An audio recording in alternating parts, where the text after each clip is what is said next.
Real love is built on connection, trust, and emotional vulnerability. But what happens when intimacy, whether physical, emotional, or verbal, is used to punish, control, or manipulate? Withholding intimacy as a weapon isn't just a minor relationship hiccup, it's a deep betrayal of what love is supposed to be.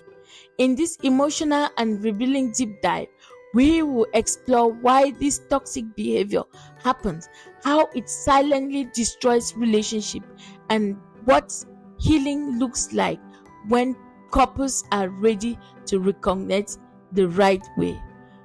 Welcome to Mira TV.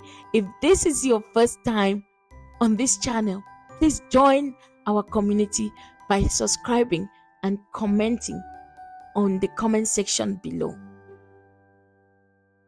Very important.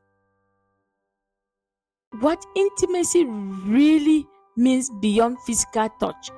Why some people use affection, sex, and emotional connection as leverage.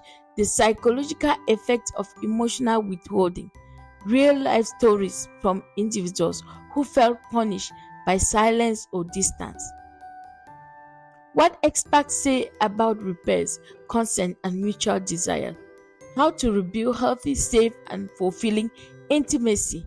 How to know if it's abuse and what to do about it. By the end of this deep dive, you will recognize the signs of manipulative intimacy and understand what real connection is meant to feel like. The hidden weapon, what withholding intimacy really looks like. It doesn't always look obvious, but it always leaves a scar. Suddenly becoming cold after an argument with no resolution, refusing to touch, kiss, or show affection unless demands are met, using sex as a tool for reward and punishment, refusing emotional connections while acting like everything is fine. Jordan said every disagreement with his partner ended the same way. She would shut down, stop speaking, and push him away. I wasn't allowed to apologize. I had to earn her touch again. Over time, he felt like he had to perform for affection, not build it. Intimacy should never feel like currency. It should be connection, not control. The psychology behind withholding intimacy. What causes someone to turn love into leverage? Why it happens? Fear of vulnerability. Shutting down because becomes a defense mechanism. Controls issues affect because of the way to dominance. Unheard trauma. Past wound create present day emotion. Poor communication habit. Conflict becomes avoidance. Dr. Renee Owens' marriage therapy said people often withhold intimacy because they don't feel safe or they don't know how to express anger constructively. But when used consistently, it creates emotional starvation. Truth bomb.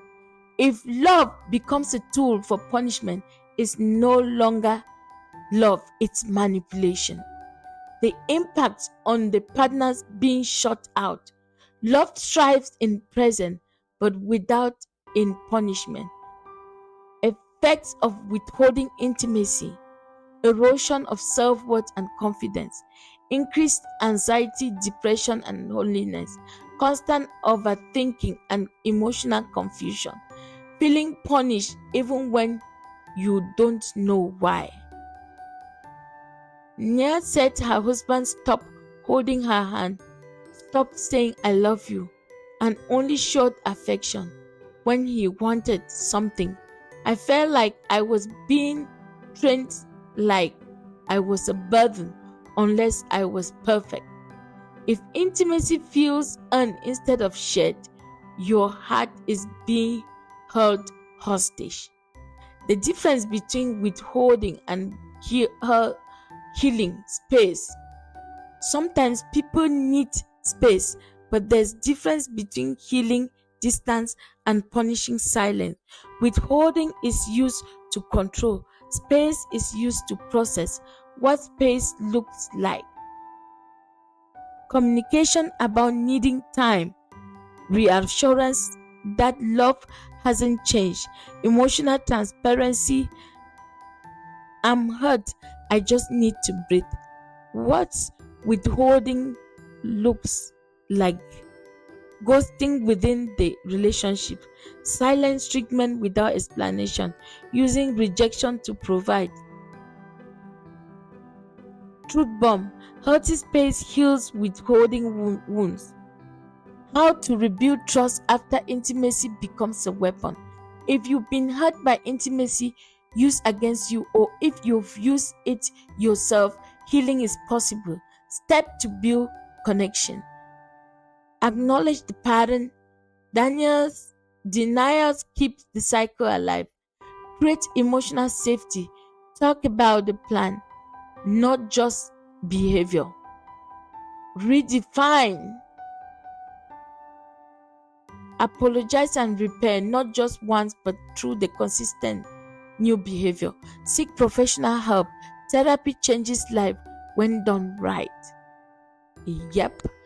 Lucas and Bree used to argue constantly. Every fight ended in days of silence and no affection.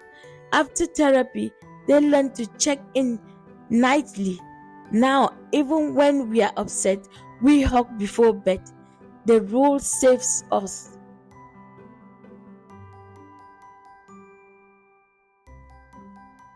What's real intimacy feels like? Love that lasts isn't perfect, it's consistent. It listens when you're upset.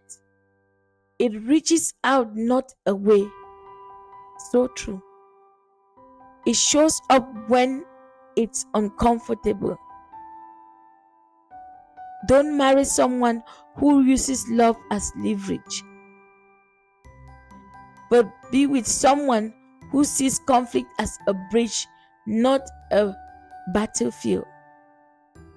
Have you ever felt intimacy was withheld as a punishment? What helped you heal or rebuild?